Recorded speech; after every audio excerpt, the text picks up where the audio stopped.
Hello and welcome to our training session for non-accredited courses.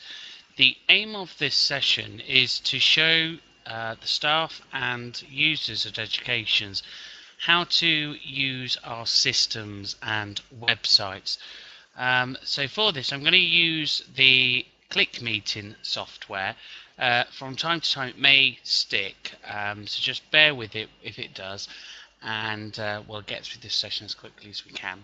The idea of this session is to show you how to use the learner dashboard and how to mark students' work. So with that in mind, I'm going to transfer the site, there we go, to the website.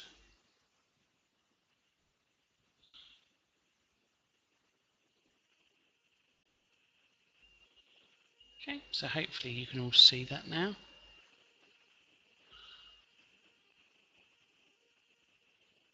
Yeah, excellent. So, just to start off with then, when learners register, they'll obviously come through our education's website, and on here, under qualifications, down to travel and tourism, and here you can see we have the TQ UK approved courses. There we have the level 4 diploma in travel and tourism. For that, you will see up here that they have the qualification specifications, and that basically is the user guide, and it is the assignment guide for the students, and you need to have that available and printed out for when you're marking. Now, it's not a big guide, it's only about 20 pages. However, you won't be able to mark the work without it in front of you. Here you've then got the textbook resource. Now there's two ways the learner can access their course materials. The first way is by downloading this textbook here. They can read that and follow the literature and answer their assignments into the qual specs there. Or alternatively, we'll give them a username and passwords to our e-classrooms, which I know you're all familiar with. Here we have our feedback form, and I'm going to show you in this session how to use that feedback form. So if you're a non-accredited course marker, you'll need to know how to use that form, and you access that form here. Those involved in the internal verification will use this form here. At the end of the course, the learner needs to take out a learner satisfaction survey, and they'll use this one here. Now, if the course is going on for a longer period of time, we may, if we want to, conduct a monthly in-learning report or a review in learning. But they're usually used for the accredited courses rather than the unaccredited courses. But again, it might be appropriate for learners that are struggling to conduct those. It's what's really in the best interest of the learner. What we have here then is about the course duration, the study method, and then the outcomes. And this bit here is the important bit as a marker to understand. So we have 4 grades. One is a fail, one is a pass, one is a merit, and the other is a distinction. And in the course specification, this one up here, it will tell you how to standards, and you'll see that again shortly. Moving down, here it tells you about the units that's available and how many units are in the course and what they stand for, and then about the assessments here and the fact that they're essay written. For our Groupon customers or our voucher customers, they will need to redeem their voucher first. And if you're on the learner dashboard, one of the things that you may be asked is, well, how do I do that? So they click here, and I'll wait for the website to load up. And what you'll have is the redeemvoucher.co.uk website. And all they do, they put their voucher code in that box and then press redeem. And as far as as far as that's all they have to do with redeeming their voucher, that's what they do there. With regards to completing the enrolment form, the learners on the unaccredited course fill out a simple enrolment form. They don't fill out our complicated one, which is on our front page up here, they must fill out this one here. So they just put their name, forename, surname. And again, if you have a learner struggling with this, you can obviously fill this in on their behalf, and then you just submit there. We obviously, at the bottom of that, want to know why they're undertaking their course. And that's because we've designed this course to be part of the Level 4 suite around business management, travel and tourism, marketing management and hospitality management. And it might be the fact that once they've completed this course, or whilst they're working towards this course, they may want to have educational progression or vocational progression or for their job, and we can then upsell to the 24 plus learner loans, and that gives us a good idea whether or not they'll be interested.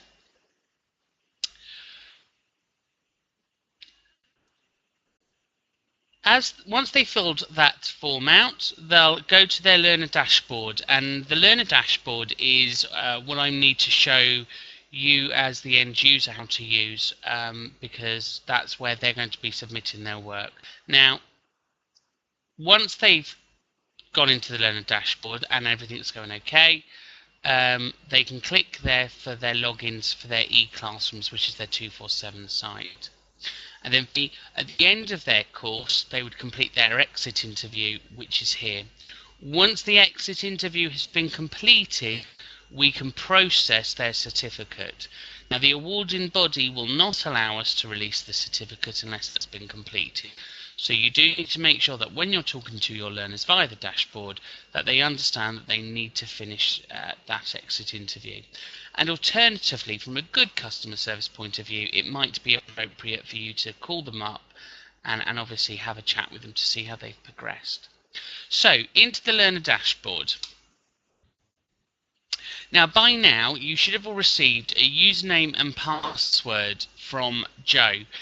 And that's so you can log in as an assessor or a course advisor to be able to deal with customer service issues. Now, a learner for the first time would just log in here.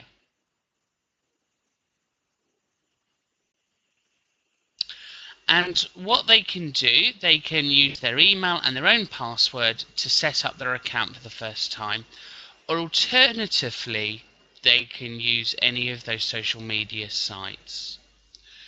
We'll log in from up here because you should already have received your usernames and passwords. I'm going to log in myself. No, that's not right.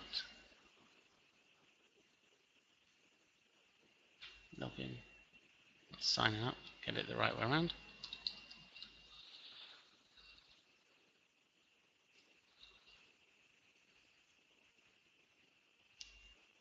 Okay, so we'll wait for that to load up. Okay, so what we have here is the learners will only see, you'll only see the dashboard, tickets, solutions, and I believe you may see customers. You won't see the report or the admin. And basically what this is a dashboard for us as a company.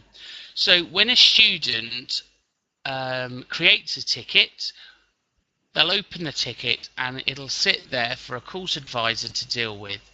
The course advisor may put the ticket on hold and then they'll appear there.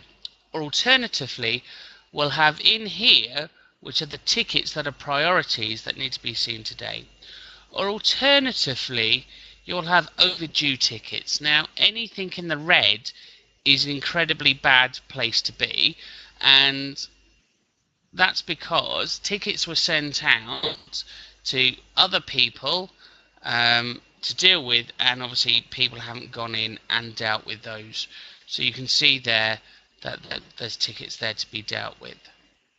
So just to give you an overview of how to create a ticket, the learners will create a new ticket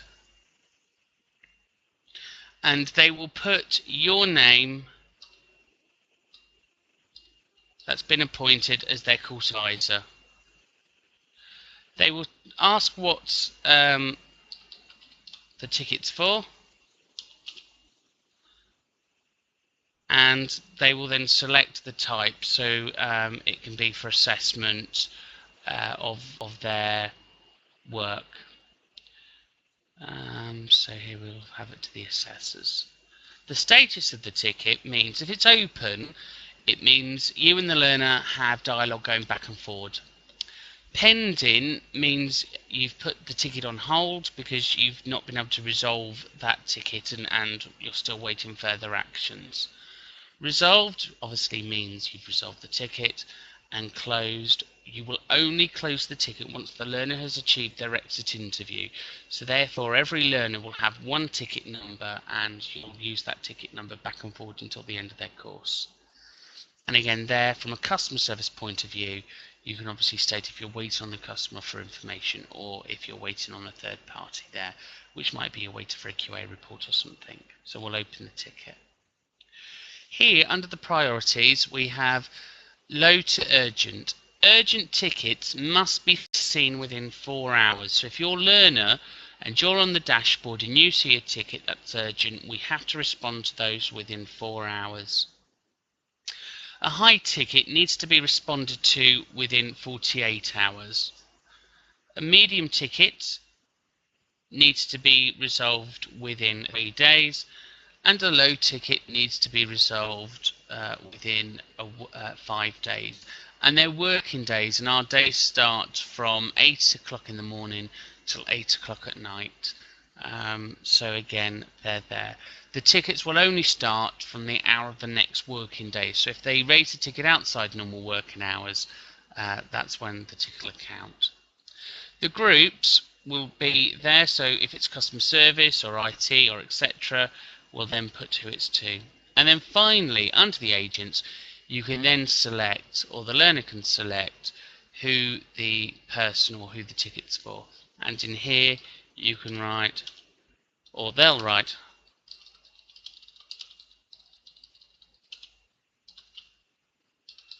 so there they've attached their work, and here they can then browse and they can upload quite easily. Just wait for my computer to catch up.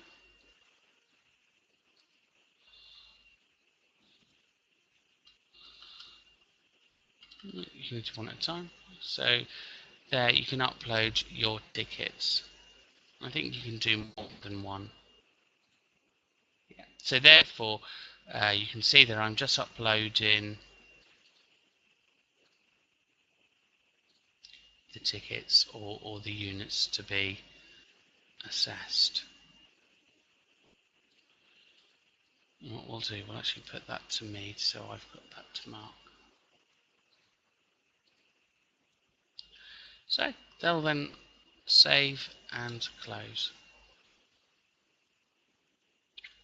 So what will now happen, I'll receive an email to state that a student has submitted their work, and it will appear on the learner dashboard as another ticket has been raised by a student. So there we can see that the new ticket's been raised, just to show what that looks like. So if I was the assessor there, I can now see that I've got 5 pieces of evidence there that need to be looked at. And here I can then reply back to the student and say,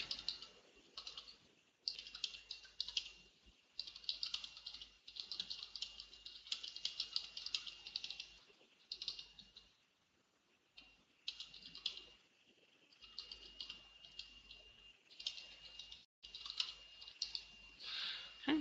So there you can see that I've responded to the ticket. Now up here, the ticket then is pending and it's low priority, so I've got 5 days to resolve that ticket and obviously give feedback, so I can send that. So therefore, straight away, the students got their work emailed and I've responded to that. That's how the dashboard works. Now there's other bits and pieces in there that over time you'll learn. You can transfer your tickets, add notes, etc.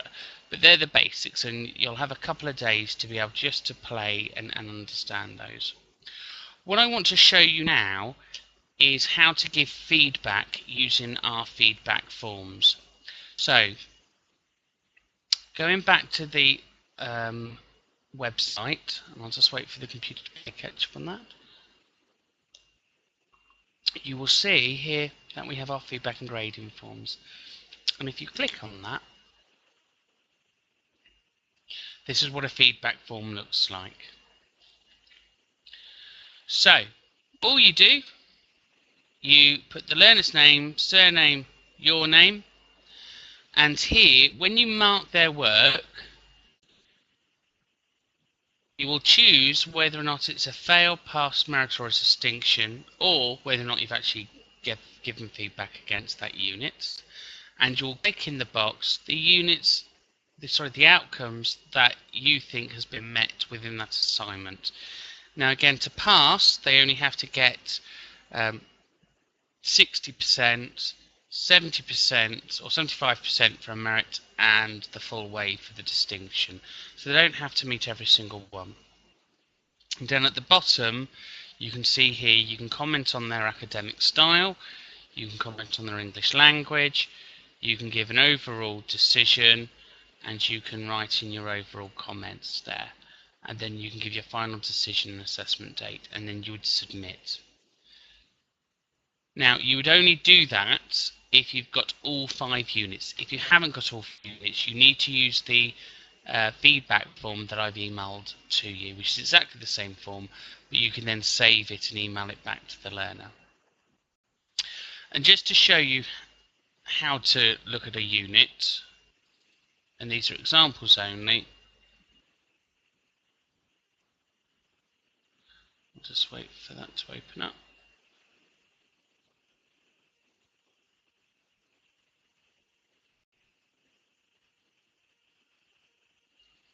Whilst that's happening, I'll just shut down some of these.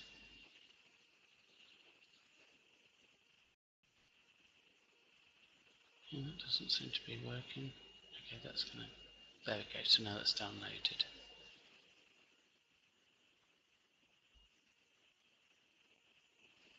So using your qualification specification, which is the book that you should have downloaded, in section 6 you'll see it says Unit 1, the history and growth of the tourism industry. And what you're looking for, you're looking to see whether or not they've answered the question and whether you feel that that's a sufficient knowledge and understanding demonstrated. So I'm just waiting for that to work. There we go. So here you can see 1.1 and it says describe the symptoms of complexities within tourism. And here you can see this learner's written a paragraph about that. And what you can do, you can push the review button up here. Although my word's not responding. Just wait for that to click. So here you can go to review and you can add a comment. So say for example you think that's a good key point. I'll just wait for my button to play catch up again.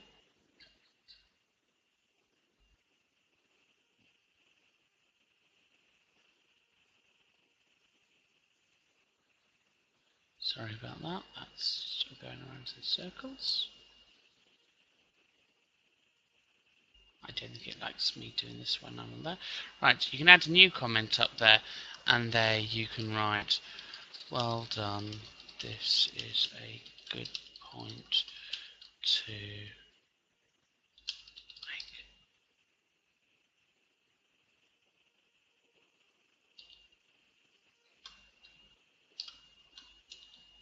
Okay, and again there, you can now see that some feedback's been given, and you can click there to see what they are.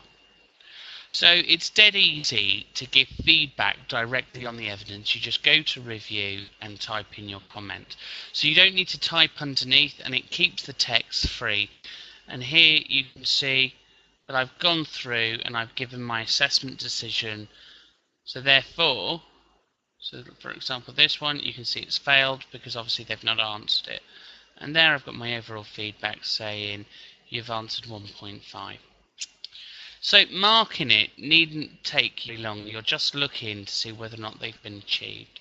Once they have been achieved, you can go back to your marking sheet and just tick the sheet off.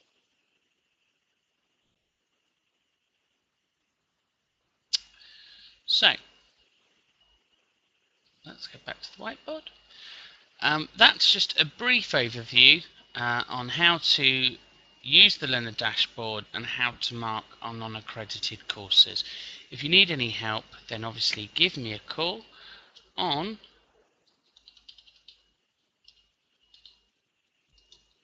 or email me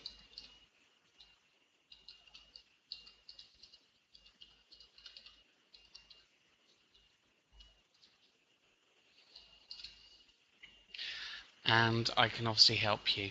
What's important to remember, the Learner Dashboard is our customer service tool and we'll all be watching it, and it's important that you have an opportunity to play with it before we go live. What I would expect to see from each of the learners is on your desktops is to make sure that you have a file with a student's name and just drag their work into there. If you need any other help, give me a call.